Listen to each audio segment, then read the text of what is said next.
government doesn't get the answer they need, doesn't find out what they need to find out for their small business or for their family or whatever the case may be. And that frustration mounts and then allows those individuals to find these dark corners of the internet to take advantage of that frustration. And that can lead some down a very, very dark path. So I think all of those things combined are really important. Giving our kids the tools they need to understand the internet and to use it for constructive purposes, making government work effectively, and then all leaders speaking and acting with moral clarity. Governor, what do you want the parents to do regarding what their children are seeing online? We developed a toolkit that I think is incredibly helpful to parents and teachers in Pennsylvania. You can find it on our Department of Education website. I think it is also important that parents are able to work with one another in their local communities to share best practices, to be able to share what they're seeing their kids doing online. I can tell you that as a father of four, we pay a lot of attention to our children and what they're doing online. We learn from what they're going to see. We restrict certain things that they're allowed to have on their phone, but we also understand that just taking away the phone is not realistic. And so we want to make sure they have the tools that they need to be able to use those phones in a safe and constructive way. Carrying on that vein, one thing that we've seen a lot online these days when it comes to political debate is kind of what we're calling rage debate, which is these very short clips where you just kind of have people shouting at each other, or it's a sort of a 15-second clip of a much larger, much more complex debate. I wonder if you think that that's contributing somewhat to the political violence that we're seeing now, this idea that debate has been distilled into these very quick, very angry clips that kids see online. I think that's a real problem, and I would hardly call that debate. I think those short clips that you're describing, where you're just seeing anger and rage and yelling, that has an effect in a number of different ways. But let me focus on two. Number one, I think it makes people watch it and think that there's no way to actually have constructive dialogue, that you're just going to fight, and that fight isn't actually going to lead to a positive result that one wants, whether I agree with what's positive or not. I think the second thing that it does is when you are online engaging in that kind of rage baiting and fighting, you are more likely to get likes and clicks and get your views amplified than if you stand up and give a thoughtful statement on a particular issue. And so the way these algorithms are set up on all the various platforms is it rewards the rage. And that's dangerous for all of us. And I was joking, I'll just share a personal story with you. The morning after I won my election for governor, and I had earned more votes than anybody in the history of our Commonwealth running for governor. And I don't say that to pat myself on the back, I say that to prove a point.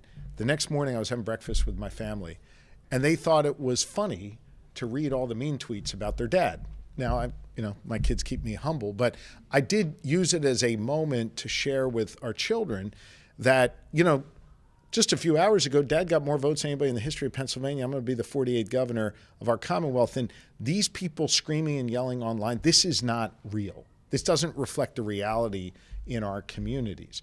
And I actually think our kids, I probably shouldn't speak for them, but I thought they kind of had an aha moment there.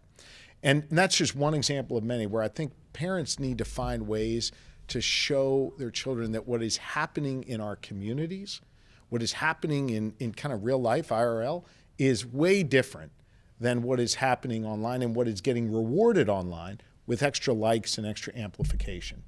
You've really called attention to not wanting to cherry pick, and it's really important for leaders to show moral clarity in this moment. And I thought it was just interesting today, on a day where there's obviously a conference that was started around anti-Semitic hate and an incident that you had earlier this year, that we had the Israeli army moving into Gaza City. Is that the kind of violence that you think leaders like you, maybe the most prominent Jewish leader in the country, should be calling out? Well, I haven't seen what is happening in Gaza today, but I've been very outspoken about the fact that these children in Gaza need to be fed, that the violence needs to end, the hostages need to come home, and this war needs to be over. I've been very clear about that. I've also been very clear that I think Benjamin Netanyahu is taking Israel down a very dark and dangerous path, isolating Israel in the world even more than they were before, which I think threatens Israel's security. I am someone who believes, have for many years, and hope we can get back to this, believes in a two-state solution, believes that we need to have Israelis and Palestinians living peacefully side by side, and I fear that we are moving away from that, not toward it. But Governor, this summit's been going on for the last 5 years. I guess in your eyes, how effective have you seen this summit really has had in this, I guess, ongoing battle against hate, and especially from what we've seen, or even the last few weeks? Look, I think the work that the summit organizers, Laura Ellsworth, Chancellor Mark Nurenberg, and others have done is incredibly powerful and important. I hope you took note of the fact that Governor Corbett, one of my predecessors, a Republican, I'm a Democrat, was here to speak on these issues as well. I think that this community demonstrated extraordinary strength, as I spoke about before, in the hours after the slaying of 11 of our neighbors while they worshiped on Shabbat, on the Sabbath. And rather than be consumed by hate, they instead created hope in our communities.